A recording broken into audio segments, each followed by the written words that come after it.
We'll have the latest on this winter storm warning that covers a good part of Arkansas coming up. And we're in good shape with plenty of material restock piled up, and our equipment's doing good. We're in good shape for this storm being the second event. Weather whiplash. Who knew in Arkansas that we would be worried about 60-degree weather on Monday and then snow a couple days later? How Arkansas educators are managing another round of classroom closing weather. Plus, a plan to address violence in the capital city. We know there are particular areas of the city where loitering happens, and shortly after the loitering happens, crime happens. How cracking down on code violations can prevent crime.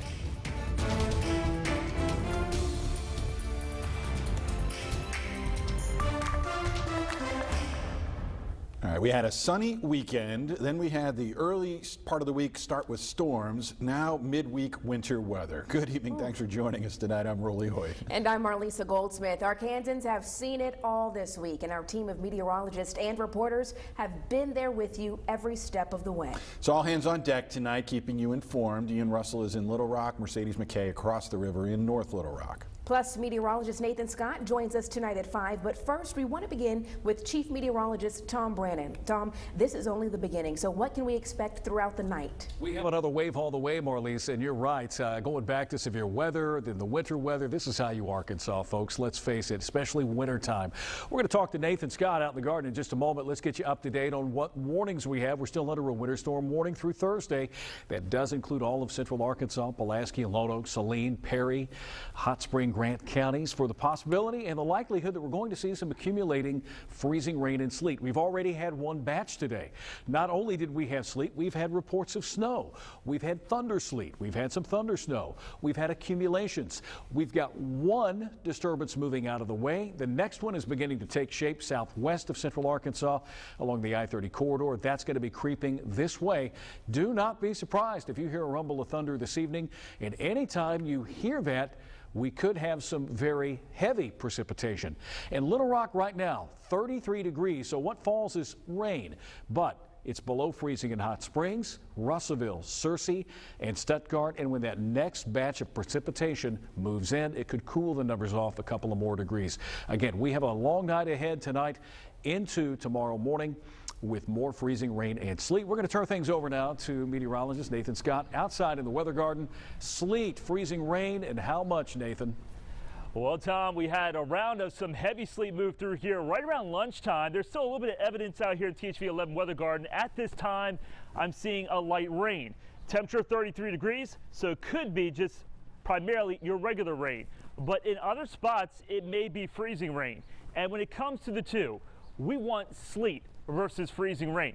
Here's the reason why. Take a look at the graphic. Sleet, that says ice pellets. They do cause problems on the roadways, but the key here is sleet does not create a glaze of ice over everything, trees, power lines, and whatnot. That is going to be the case tonight. We're going to see the sleet change over to freezing rain, and the freezing rain will start to weigh down tree limbs, weigh down tree branches, and therefore we're going to have, I think, some power outages, especially for areas north and east of the metro.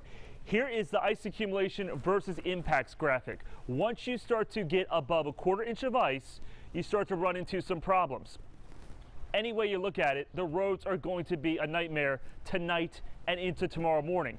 But what we're focused on is what's going to be happening with the tree limbs, the tree branches. You see, after a half inch, we're talking about crippling impacts, lots of power outages. And I think some parts of the state will have a quarter to a half inch of ice, maybe even more than that. Now, Chief Meteorologist Tom Brannon will have more on the ice accumulations across the state expected coming up later. Nathan, thank you. We know ice can do a number on the airport. That's what's happening over at Little Rock right now. Several flights from Colorado, Texas, North Carolina, and Georgia have been canceled already this evening. And if you were supposed to travel out and you haven't got the alert on your phone yet, well, here to tell you all those flights out of Little Rock have been canceled. As for tomorrow morning, many flights have already been called off as well. So check your flight status before you head to the airport. You can find a link to the full list right now on THV11.com. And with winter weather, of course, comes road issues. I want you to take a look here at your screen. This is a live look at the 65 interchange near Conway. Now remember, bridges exposed to cold air can become dangerous quickly, so make sure you drive with caution. As for Little Rock, we've only seen a few issues pop up, but that's a different story outside of the metro. THV11's Ian Russell spent the day speaking with road crews, both local and statewide, as they work so hard to keep the roads safe and clear. He's live off 6:30 with the latest. Ian. Hey, Marlise Arola. Yeah, the roads definitely look better than they did earlier today. And you heard Nathan mention there a second ago that sleet, freezing rain came in around the lunchtime hour. Definitely saw that if you were heading home around then. Definitely caught a lot of drivers by surprise. And it also caught some road crews by surprise. You know, they were expecting this to come in a little bit later today into the evening, leaving them rushing to get the roads clear.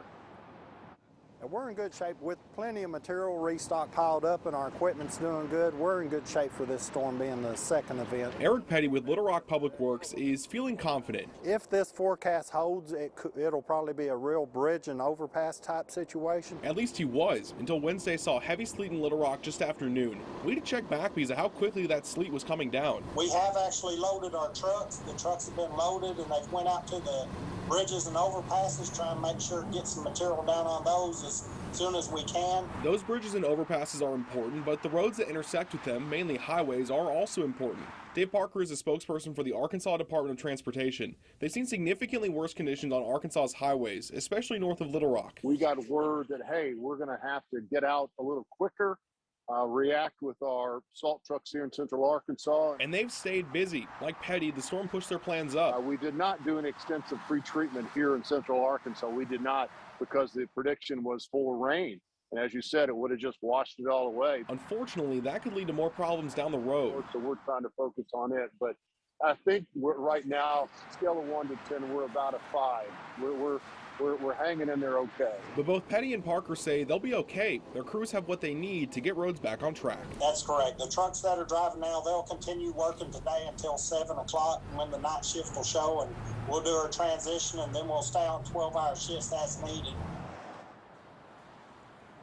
Now, Parker was pretty clear about this. Give any and all, it doesn't matter if it's RDOT or Little Rock Public Works, give those crews plenty of time and space to work and do their jobs. Last thing you want to do is be the reason that they get somewhere later or that they can't be able to do their job. And you heard Petty there mention at the end, they'll be working those 12-hour shifts, 7 a.m. to 7 p.m., 7 p.m. to 7 a.m. throughout the duration of this storm. Live in Little Rock, Ian Russell, THV11 News. Thanks so much, Ian. The National Guard is helping Arkansas State Police during this bout of winter weather. About 80 guardsmen will be helping several state police troops. They will be assigned to state highways and interstates to help drivers maneuver in the winter weather. Each team has 5 guardsmen, 2 Humvees, and communication equipment. These guardsmen are an extra set of eyes for police in case anyone gets stranded. Along with that help, North Little Rock will be opening a warming center at the North Little Rock Community Center. The address is here on your screen, 2700 North Willow Street. It'll open tonight at 7 and will be open through 7 tomorrow morning. Masks are required and they will be provided if you need one. No pets are allowed. Many schools are already closing for tomorrow, including Little Rock School District and North Little Rock as well. A lot of these districts in a tough spot today, though. The quickly changing conditions cause them to make the tough call to send kids home, and early dismissal can be a logistical nightmare. THV11's Mercedes McKay spoke with the districts about what goes into making those tough decisions. Mercedes? Rolly, early this morning, many schools, a lot outside of the metro, announced that they were closing completely and using yet another AMI or virtual day, while other districts, a lot around central Arkansas, called early dismissal. Now, it's a decision that administrators say they're having to make more than they're used to.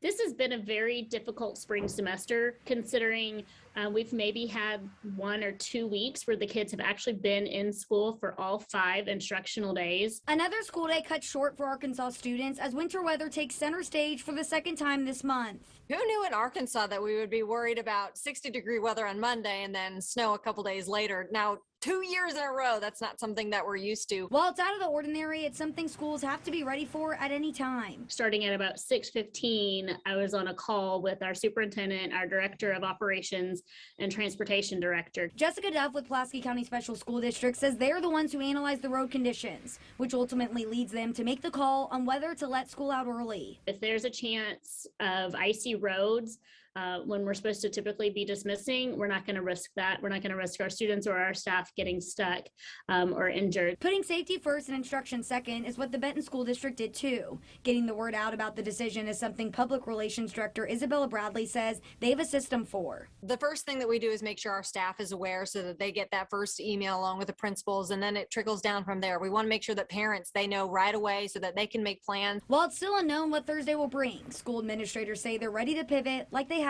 for the past several years. We kind of have this down to a science now. We know what needs to be done. We know who needs to be told right away, and then we know we need to get kids home safe. Now, when it comes to those AMI or virtual days, every school is different, but administrators tell me they're not worried right now about running out. Live in North Little Rock, Mercedes McKay, THV11 News. Well, school closings are rolling in. Of course, we have them rolling at the bottom of your screen, but you can also get that information right on your phone. Just download the THV11 app, free in your favorite app store. And in there, you can find those closings, live streams, and radar, plus much more. And while you have that phone in your hand, if you have any questions about what to expect with this round of wintry weather, just text us. Send the word weather to 501-376-1111, and we'll send you what we need to know about potential impacts and timing. And right now, let's get a live look from Weather Force. This is our crew on I-40 headed up toward Conway out of Little Rock, keeping an eye on conditions as they make their way. We can't emphasize this enough. Let us be your eyes and ears for this event. Stay home and off the roads if possible. Our crews will be updating you throughout the evening. Plus, our Wake Up Central team will continue coverage beginning at 4:30 tomorrow morning. In other news, Little Rock Mayor Frank Scott Jr. shared an update on the city's efforts to reduce a recent surge in crime. Earlier today, city leaders talked about how they're addressing concerns and tackling other issues like loitering and code violations. THV11's Jay Jackson breaks down the big takeaways.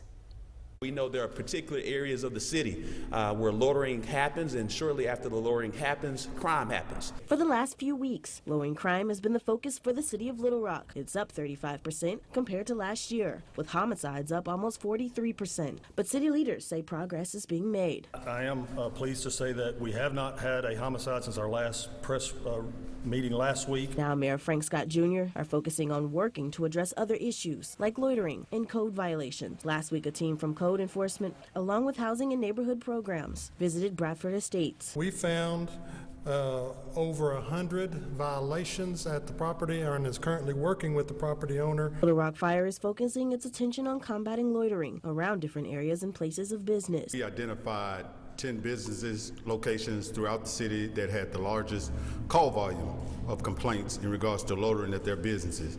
A notice was drafted informing those businesses of the expectations in regards to the recent ordinance that was passed by our members of the board of directors. In Little Rock, Jay Jackson, THV11 News. As for addressing crime, police are still focused on several spots in the city where they're seeing the most violent crime.